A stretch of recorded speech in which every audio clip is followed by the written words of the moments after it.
means we're looking at Too Many Bones.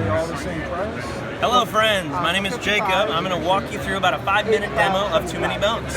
What you see before here today is the latest version. This is not representative of the final product, so I'll get that out of the way right away. The final components are going to be a lot higher quality. No stickers on the dice, for example. It's going to be all heat printed, HD printed. The dice won't rub off, anything like that.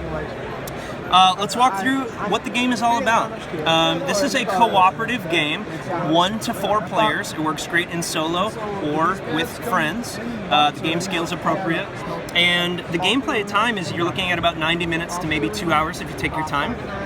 And this is a dice building RPG game. And so your character is represented by these mats, of which there are many. The base game includes 4 characters, and there are 3 additional characters that are available for purchase as add-ons. These are all like mouse pads. These are all neoprene pads, and the dice fit exceptionally well into place.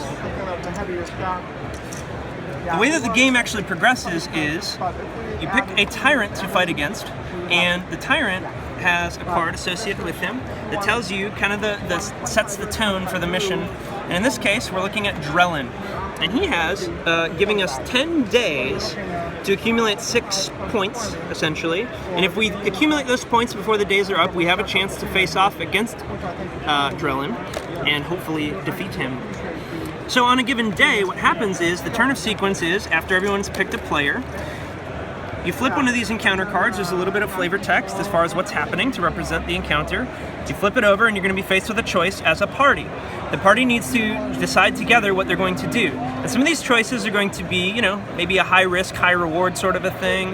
Maybe it's all bad, but just different kinds of bad. You have to decide what is less bad for your party.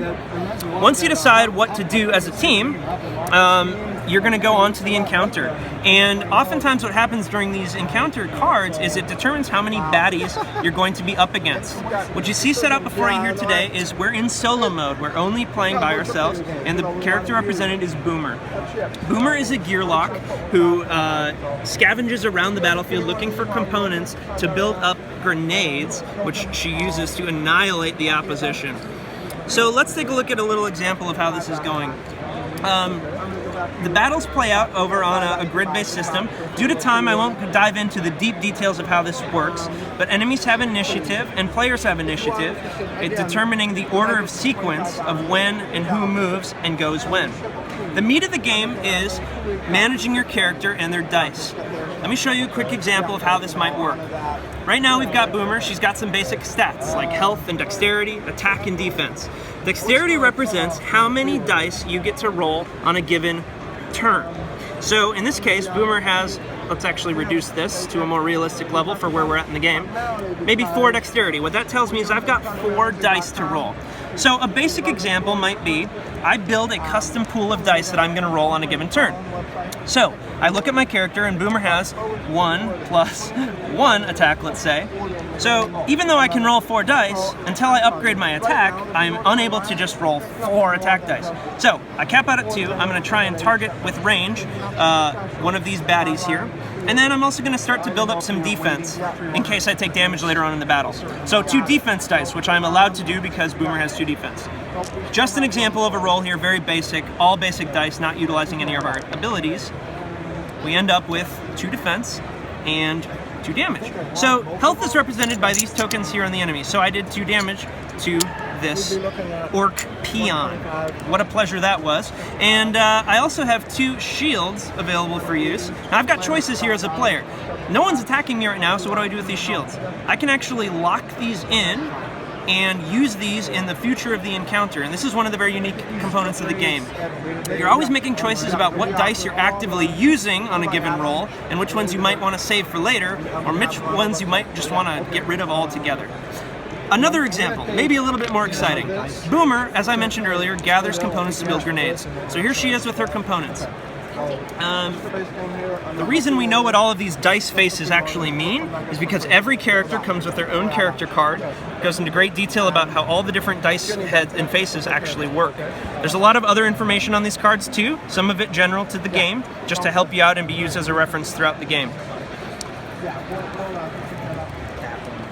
So I want to build a grenade, right? A boom counter, rather. Right now I've got 0.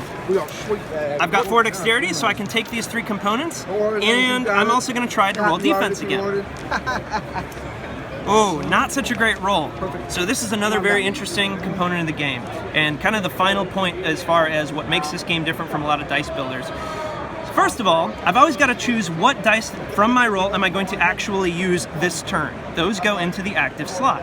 But this is just a casing. It's only a piece of what I need to build a grenade for Boomer. So I actually need to save this. So instead I'm going to set it in locked.